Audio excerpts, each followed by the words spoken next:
Amos fueron dadas por Aarón. Fueron dadas por Aarón. Y desde luego, la persona que destruyó la obra de Amós en Puerto Rico fue Efrén Arroyo. Fue Efrén Arroyo. O sea, porque Efrén Arroyo presentó, Efrén y yo nos criamos juntos, ¿sabes? Sí, pero Efrén Arroyo presentó, válgame, como cinco programas, el de Naguabo también, sí, el de Naguabo, como 5 programas consecutivos donde se hacían las acusaciones de que Amós era un pervertido sexual, que había abusado de doncellas dentro de la iglesia.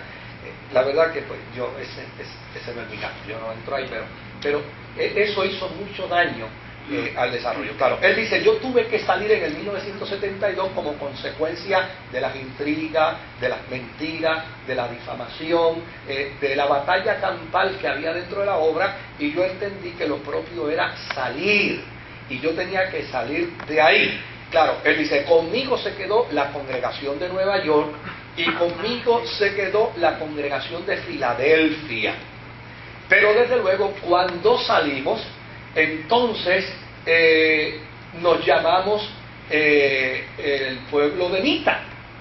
Así ellos se llamaron en su inicio.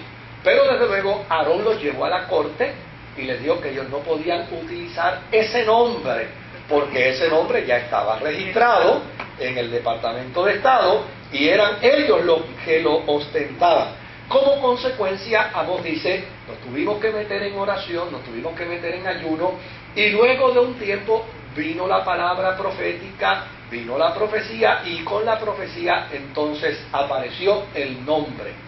Dijeron en el nombre que se llamaría el pueblo de Amós. ¿Dónde se ubicó el pueblo de Amós? Pues el pueblo de Amós se ubicó aquí. Cuando uno va por la 65 de Infantería y llega al expreso de Trujillo Alto, en lugar de doblar hacia la derecha, dobla a la izquierda. Donde está Bella Internacional, donde está la Honda. Y allí, justo detrás de la Honda, él compró, en aquella manzana, compró 2 casas grandísimas y allí desarrolló su ministerio en Puerto Rico, sus cuarteles generales. Claro, no prosperó porque Efrén Arroyo prácticamente lo aniquiló con toda aquella publicación. Ahora, él se cambió, como ya dije, se cambió su nombre legalmente. Hay otro dato interesante que él resalta, y es el siguiente. Mita tuvo un hijo que tiene por nombre Albi. Albi. No, Mita. Mita tuvo un hijo, no confundan las noticias con la historia. Mita tuvo un hijo que se llamó Albi.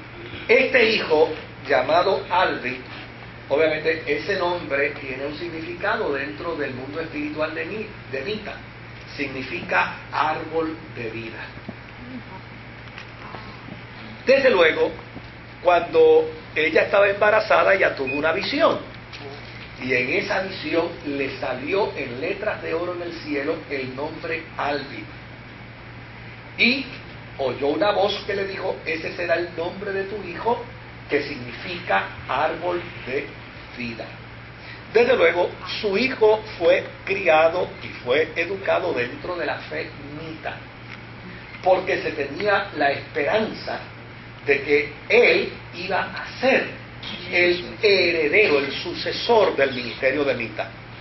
Pero este muchacho, lejos de ser un empático religioso, era un apático de la religiosidad.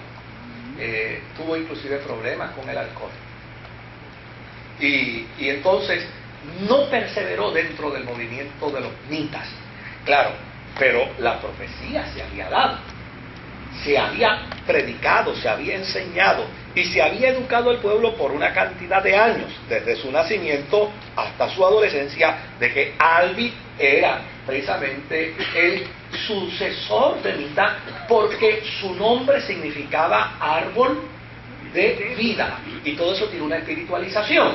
sea, Él es el árbol de vida de Apocalipsis, el árbol de la vida. Entonces, desde luego, el árbol de la vida no le produjo el fruto que ella esperaba. Y esto trajo una serie de interrogantes dentro de los profetas del movimiento. Ahora, Amós capitalizó la experiencia para decirnos lo siguiente. Amós dice, en mayo del 1973, claro, unos meses después de haber muerto Mita, dice, estando en nuestra iglesia de Nueva York, unas doncellas comenzaron a profetizar, tú eres el árbitro, tú eres el árbitro. Claro, de esta manera, entonces, la defensa de Amós se robustece diciendo, si ella era la madre de Apocalipsis capítulo 12, ¿se acuerdan? En Apocalipsis hay una profecía que dice que hay una mujer embarazada y que va a dar a luz, que esa mujer huye al desierto y muere en el desierto, pero entonces su hijo es el que vence. Esa es la profecía de Apocalipsis. Entonces él aprovecha la situación, aprovecha el esquema y dice, señores, ella efectivamente era la madre, pero cuando murió se fue al desierto y yo soy el hijo de esa simiente.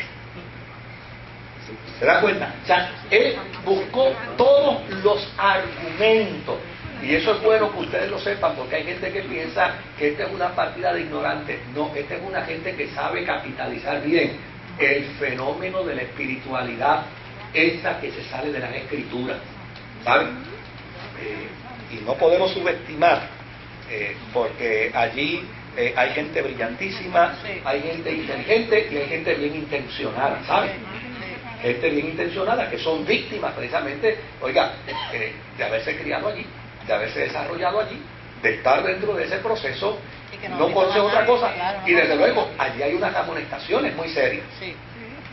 Una de las amonestaciones, por ejemplo, cuando yo fui a hacer mi trabajo investigativo al hospital, el obrero que me atendió me dijo, mire, si usted no va a recibirlo, no hay problema, está muy bien, si usted no va a recibir mi verdad, pero nunca se le ocurra hablar mal de nosotros, porque el día que hable mal de nosotros, el juicio va a caer sobre usted. Entonces, desde luego, con esos oráculos, con esas amenazas, pues la gente, por eso usted me ve que estoy hablando bien de él.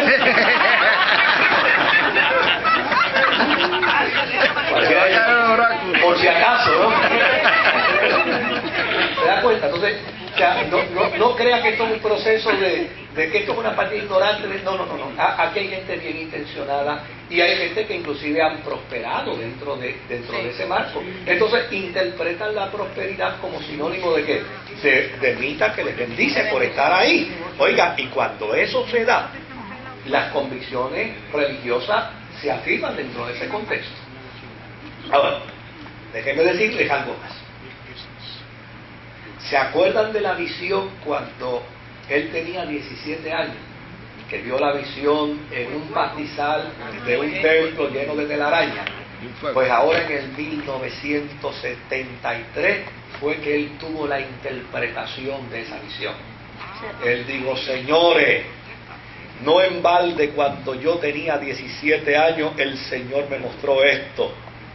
Él me dijo que yo era el elegido para restaurar la iglesia primitiva, porque Mita siempre enseñó que ellos eran la iglesia primitiva. Entonces, él dice, la iglesia primitiva ha caído en apostasía por este autoproclamado Aarón. La iglesia primitiva ha caído en engaño por este autoproclamado Aarón. No en balde a los 17 años Dios me dio la visión. Yo soy el hombre que va a restaurar la iglesia primitiva. Estos eran los argumentos. Y de hecho, los que puedan recordar y hayan vivido en el área metropolitana, saben que habían tablitas en las casas de los mitas en el área de Torrey, donde algunos decían Mita en Aarón y otros decían Mita en Amós. Porque entonces entró la contienda, unos eran de Aarón y otros eran de Amós. De hecho, yo tengo un querido amigo